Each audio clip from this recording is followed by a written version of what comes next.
Dans un monde sans pitié où il ne règne que la terreur et la souffrance et une guerre éternelle, les Xénos, les Astartes, les humains et les orques se battent pour un combat éternel. Dans ces histoires, découvrons ensemble l'horreur et les complots qui se cachent derrière tout cela. Bienvenue à Storyhammer. Une âme d'or, partie 3. Cela faisait plusieurs heures que nous avancions. Après la perte de nos camarades, nous étions sûrs que le danger était partout sur cette planète, et plus particulièrement après le spectacle macabre qui s'était offert à nous. Les communications restaient coupées, mais nous continuions d'avancer. Je commençais à me demander qu'est-ce qui se passait réellement ici. Les informations que l'on nous avait fournies nous avaient indiqué qu'il y avait eu une invasion de cultistes, mais bien évidemment, les informations étaient erronées. Ou alors, c'est que quelqu'un en a voulu ainsi. Nous avons continué jusqu'à la prochaine cité. Aux premiers abords, elle semblait elle aussi abandonnée, avec encore une fois très peu d'indices pour nous dire ce qui s'y était passé. Avec prudence, notre groupe est entré dans la ville. Nous avons commencé à inspecter chacun de notre côté, en nous divisant en petits groupes. Et encore une fois, la sensation d'être surveillé commença à me faire des siennes. J'avais l'impression qu'on nous observait, et pourtant je ne voyais rien, même avec mes capteurs augmentés. Nous nous sommes aventurés et nous avons cherché des indices. Mon pressentiment finissait par s'augmenter, quand tout d'un coup, des coups de bolteurs se firent entendre. La panique s'installa. Nous avons vu que nos camarades étaient en train de se faire décimer les uns après les autres, et nous nous sommes immédiatement mis en position de combat. Mais nous étions dans une aire ouverte, et le bâtiment principal semblait nous mitrailler de partout. À travers les fenêtres, j'ai aperçu des Astartes du chaos qui nous ouvraient le feu dessus. Nous nous sommes rapidement mis à l'abri. Nous étions cernés et nous n'avions nulle part où aller. Ils contrôlaient l'allée principale. Nous avons ouvert le feu et nous avons tenté de leur résister. Mais nos camarades en plein milieu étaient pris sous le feu croisé, et nous ne pouvions rien faire pour les protéger. À ce moment, je reçus une communication de la part de mon capitaine, qui me dit qu'il demanderait une frappe de diversion pour nous permettre à moi et aux autres Space Marines qui m'entouraient de nous approcher du bâtiment pour avoir une meilleure ligne de feu. Les coups de bolteurs et de fusils à plasma résonnèrent dans une cacophonie jamais vue auparavant. Nous étions cernés, mais nous pouvions nous défendre.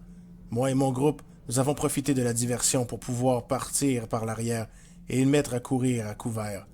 Nous avons passé les groupes de nos amis Space Marines qui protégeaient le lieu et nous nous sommes avancés. La formation du bâtiment brisé formait un bon appui pour pouvoir ouvrir le feu. Aussitôt que nous sommes arrivés là, nous avons été stoppés dans notre progression, car les pluies de bolteurs avaient recommencé à nous tirailler dessus. Nous nous sommes rapidement mis à couvert et nous avons été bloqués. Cependant, nous avions atteint le point nécessaire pour pouvoir riposter. J'ai donc demandé au Hellblaster de monter sur les niveaux supérieurs et de se mettre à tirer à pleine puissance sur le bâtiment ennemi, ce qu'il fit. Les tempêtes de plasma se joignirent à ceux des bolteurs de nos frères, et le bâtiment finit par exploser. Les tempêtes de bolteurs avaient cessé, mais nous étions encore sur nos gardes. Nous avons fait le tour, le capitaine par la gauche et moi par la droite, pour pouvoir voir s'il y avait des survivants. Je suis arrivé le premier à l'intérieur du bâtiment. J'ai trouvé là le cadavre d'un Space Marine, ou du moins, j'ai cru qu'il était à l'état de cadavre. Lorsque je me suis approché de lui, il s'est mis à hurler et s'est relevé en essayant de me lancer son poignard dans ma direction. Je m'apprêtais à lui bloquer la route avec ma griffe énergétique, quand tout d'un coup, mon capitaine est arrivé et l'a poignardé par derrière, l'ouvrant en deux. Maintenant, tout était clair. Nous savions quel était notre ennemi. Les Vengeful One étaient ici, et ils n'avaient pas l'intention de nous laisser continuer. Mais pour quelle raison? Et pire encore. Pendant l'assaut, nous avons perdu 5 de nos frères de bataille. Nous les avons honorés avec les rites de bataille que nous faisons pour nos défunts, et nous avons récupéré leurs glandes progénitogènes avant de nous remettre en route. Maintenant, nous étions bien moins nombreux, et pendant que je marchais, je me suis aperçu que mon capitaine était en train de parler avec l'apothicaire. Je n'entendais pas très bien ce qu'il disait, mais j'ai cru comprendre que mon nom avait été mentionné. Après quelques heures de marche, nous sommes tombés devant un bâtiment énorme. Il semblait en ruine, mais pourtant, il avait l'air encore de tenir debout. Une énergie bizarre semblait en émettre. Je pouvais le ressentir, et pourtant je semblais que j'étais le seul à pouvoir le ressentir.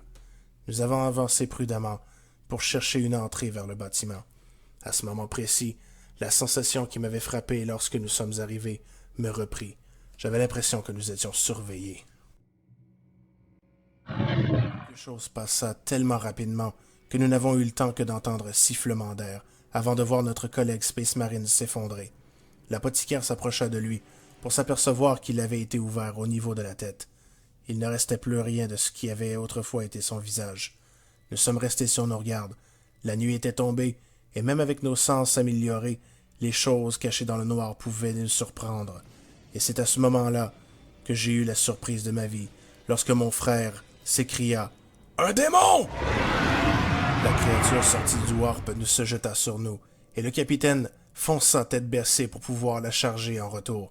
Nous avons tous ouvert le feu dans l'espoir de pouvoir mettre un terme à cette créature horrible. Le capitaine l'engagea, et nous avons dû arrêter de tirer pour éviter de pouvoir blesser notre capitaine. Il semblait pouvoir gérer la créature, mais elle était bien trop puissante pour lui, et il s'approchait dangereusement du précipice qui se trouvait derrière eux. J'ai voulu me lancer à l'assaut pour aller aider mon capitaine.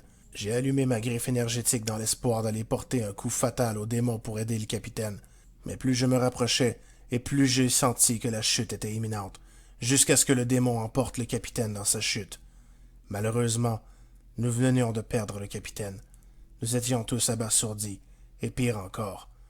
Quelle autre horreur pouvait se cacher sur ce monde, maintenant que nous étions laissés à nous-mêmes? Qui dirigerait le groupe?